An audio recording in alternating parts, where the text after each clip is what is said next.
কচুরি তো আপনারা অনেক রকমই বানালেন, অনেক রকম খেলেন। আসুন একটা কচুরি আমিও আপনাদের সঙ্গে আজকে শেয়ার করি।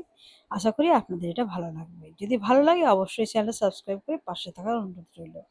আজকে বানাবো এটা ডিমের কচুরি। এটা একটা অন্যরকম কচুরি, খেতে কিন্তু দুর্দান্ত হয়। কচুরি হলেও কিন্তু আপনাদেরকে একটা মোগলাইয়ের একটা ফিল দেবে। আর কথা দিচ্ছি যদি একবার খান বাড়িতে কিন্তু বারবার বানানোর রিকোয়েস্ট আসবে। তাই ভিডিওটা প্রথম থেকে শেষ পর্যন্ত দেখার অনুরোধ রইল। নইলে কিন্তু বুঝতে পারবেন না কার পরে আমি কি দিচ্ছি।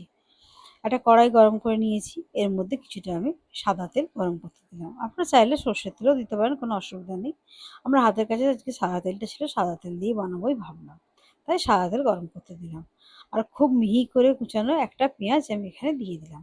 পেঁয়াজটা কিন্তু এরকম মিহি করে কাটারই চেষ্টা করবেন। বাড়িতে যদি চপার না থাকে হাত দিয়ে একটু মিহি করে কেটে নেবেন তাহলেই হবে। মানে একটু তো হালকা ভাজা হবে, তাহলে কিন্তু একটু নরম হয়ে যাবে, নইলে স্টাফিংটা দেওয়ার সময় কিন্তু কচুরিগুলো ফেটে যাবে। ওই জন্য যতটা পারবেন মিহি করে পেঁয়াজটা কুচিয়ে নেবেন। পেঁয়াজটা যে খুব লাল করে ভাজতে হবে তা নয়, একটু কালারটা চেঞ্জ হয়ে যাওয়ার পরেই বাকি মশলাগুলো আমি এর মধ্যে দিয়ে দেবো। ততক্ষণ পর্যন্ত একটু পেঁয়াজের জলটা শুকিয়ে যাক আর পেঁয়াজের কালারটা সামান্য চেঞ্জ হয়ে যাক, ততক্ষণ পর্যন্ত পেঁয়াজটা আমি ভেজে নেব। দেখুন দেখেই বুঝতে পারছেন যে হয়ে গেছে, আর আমার ভাজার দরকার নেই, যেরকম আমি বলেছি সেরকম। এরপর এর মধ্যে দিয়ে দিলাম স্বাদ মতো নুন। আমি এখানে 4টে ডিমের ব্যবহার করব, সেরকম মতো দিলাম।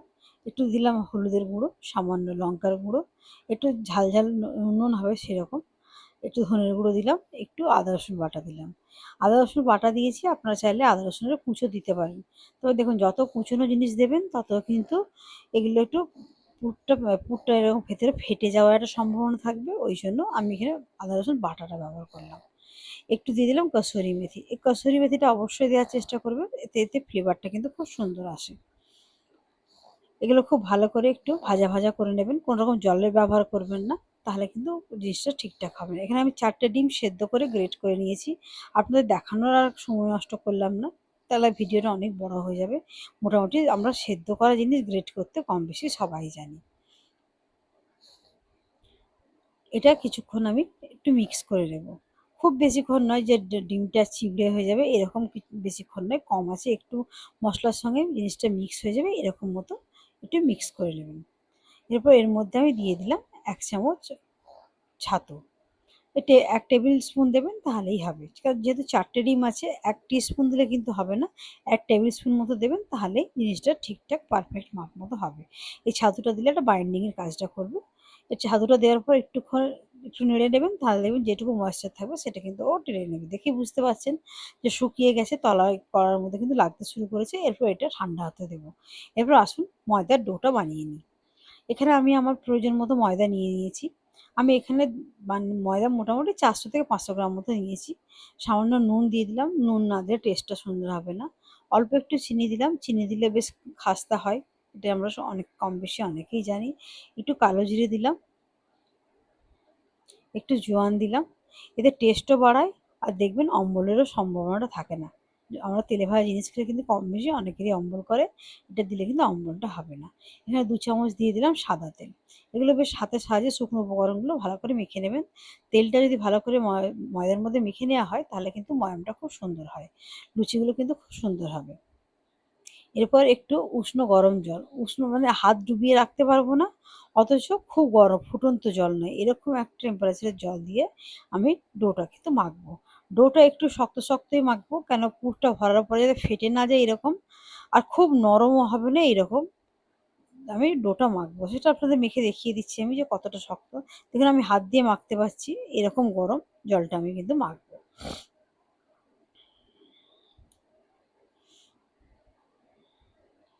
অল্প অল্প জল দিয়ে দিয়ে মাখবেন, একবারে অনেকটা জল দিয়ে দেবেন না, তাহলে কিন্তু ডোটা নরম হয়ে যাবে। অল্প অল্প জল দিয়ে দিয়ে আন্দাজ করে দেখেই আমার কিন্তু মাখা হয়ে গেছে। এরপর দেখুন বুঝতে পারছেন আশা করি। আরেকবার আপনাদের একটু মেখে দেখিয়ে দিচ্ছি যে কীরকম জিনিসটা হয়েছে। দেখুন এইরকম মাখবেন, তাহলে কিন্তু এটা খুব সুন্দর হবে। এটা একটু কিছুক্ষণ রেস্টে রেখে দিয়েছিলাম ঢাকা দিয়ে, 10-15 মিনিট, বেশিক্ষণ রাখার দরকার নেই। তারপর আরেকবার মেখে নিয়ে আমি এর মধ্যে থেকে ছোটো ছোটো লেচি কেটে নেবো। খুব বেশি বড় লেচি কাটবেন না, কেন পুর দিলে কিন্তু আবার একটু জিনিসটা বড় হয়ে যাবে। এবার এর থেকে লুচির মতো সাইজেরই ছোটো ছোটো লেচি আমি বানিয়ে নেবো। কারণ লেচিটার মধ্যে যখন পুর ভরা হবে আর একটু কিন্তু বড় হয়ে যাবে, সেজন্য লুচির আকারে ছোটো ছোটো লেচিগুলো কেটে নেবেন। দিয়েই একটা পুর নিয়ে আমি বাটির মতো শেপ দিয়ে একটু পাতলা করে গড়ে নিচ্ছি। এরপর এর মধ্যে যে পুরটা বানিয়েছিলাম সেই পুরটা ঠান্ডা হয়ে গেছে আমার, এর মধ্যে দিয়ে দিচ্ছি। পুরটা দিয়ে ভালো করে চারপাশ থেকে ভালো করে সিল করে নেব, যাতে কোনোরকমভাবে পুরটা না বেরিয়ে আসে। এভাবে দেখুন ভালো করে মুখটা মুড়ে নেবেন, একটু সিকিউর করে নিলে কোনোরকমভাবে পুরটা কিন্তু বেরিয়ে আসবে না। এভাবে প্রত্যেকটা আমি বানিয়ে নিই, কেন একটা একটা বানালে একটা একটা জন্য অনেক সময় লাগবে, সবগুলো একবারে বানিয়ে নিলে কী হবে বলুন তো, আপনার কাজটা করতে খুব সুবিধা হবে। বন্ধুরা, যদি আমার রেসিপিগুলো আপনাদের ভালো লাগে তাহলে অবশ্যই ভিডিওটা লাইক শেয়ার করবেন। আপনার আমার ভিডিওটা আমার চ্যানেলটা সাবস্ক্রাইব করে পাশে থাকার অনুরোধ রইল। ভিডিওগুলো লাইক শেয়ার করবেন, যদি ভালো লাগে তাহলে অবশ্যই বন্ধুদের সঙ্গে শেয়ার করবেন। আর কোনো জিজ্ঞাসা থাকলে অবশ্যই কমেন্ট করবেন, আপনারা কমেন্ট সেকশনে জানাবেন যে আপনাদের কেমন লাগছে। প্রথমে বেলুন চাকের উপর একটু তেল দিয়ে দিলাম। তেলটা একটু দিলে কী হবে বলুন তো, একটু বেলতে সুবিধা হয়। আটা দিয়েও বেলতে পারেন, তবে তাতে কী হবে, তেলটা নোংরা হবে অনেক। আর তেল দিয়ে বেললে এটা খুব সুন্দর কিন্তু বেলা হয়। দেখুন খুব সহজে কিন্তু বেলা যাচ্ছে। এত সহজে কিন্তু আটা দিলে বেলা যায় না। ওই জন্য চেষ্টা করবেন তেল দিয়ে বেলার। আমি দুটো বেলে দেখিয়ে দিচ্ছি, খুব বেশি বেলে আপনাদের সময় নষ্ট করব না। অন্যদিকে আমি তেল কিন্তু গরম হতে দিয়েছি। তেলটা যখন খুব মিডিয়াম হিটে গরম হয়ে যাবে, খুব বেশি হাই হিটে নয়, সেরকম অবস্থায় ছাড়বেন, নাহলে কিন্তু দেখুন এগুলো একটু মোটা মোটা, ভাজাটা খুব একটা সুন্দর হবে না, উপরটা লাল হয়ে যাবে, ভেতরটা কাঁচা থেকে যাবে। একটু মিডিয়াম হিটে হয়ে গেছে, দেখেই বুঝতে পারছেন খুব ধোঁয়া উঠছে না, একটু একটু মিডিয়াম হিট হয়েছে, আপনারা সেটা দেখেই বুঝতে পারছেন। এই যে আমি দিয়ে দিলাম, দেখুন হিটটা বুঝতে পারছেন আশা করি আপনারা, যে দেওয়ার সঙ্গে সঙ্গে কিন্তু আমার লাল হয়ে যায়নি। এরপর এটা একটু প্রেস করতে করতে দেখুন এটা ফুলে উঠবে। দেখুন কত সুন্দর ফুলে উঠলো। জিনিসটা আমার পারফেক্ট হয়েছে বলেই সুন্দর ফুলে উঠলো। এটা যদি আমার পারফেক্ট না হতো, দেখুন ওটা ফার্স্ট জিনিস, তাতেই আমার কত সুন্দর পারফেক্ট হয়ে গেছে। এবার সুন্দর এরকম লাল লাল করে ভেজে যেকোনো দিন আলুর দমের সঙ্গে এটা পরিবেশন করুন, বেশ ভালো লাগবে। কারণ এইটা ধরুন ডিম দেওয়া আছে, এটা আলুর দমের সঙ্গে পরিবেশন করলেই বেশি ভালো লাগবে। আর চাইলে আপনারা অন্য কিছু দিয়েও পরিবেশন করতে পারেন, কিন্তু আমি এটা আলুর দমের সঙ্গেই পরিবেশন করেছিলাম। আমার কিন্তু বেশ ভালো লেগেছে, আমার বাড়ির লোকদের খুব ভালো লেগেছে। আপনারা ভিডিওটা প্রথম থেকে শেষ পর্যন্ত দেখলে আশা করি আপনারাও আমার মতো পারফেক্ট বানাতে পারবেন। তাহলে আজকের রেসিপিটা এইভাবে আশা করি আপনারা বানাবেন, আমার কমেন্ট সেকশনে জানাবেন যে আপনাদের কেমন লাগলো।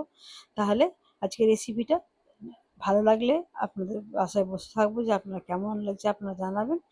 আজকের রেসিপিটা এখানেই শেষ করছি। আপনারা ভালো থাকবেন, সুস্থ থাকবেন, ফিরে আসবো অন্য কোনো দিন এরকমই অন্য কোনো একটা রেসিপি নিয়ে। নমস্কার।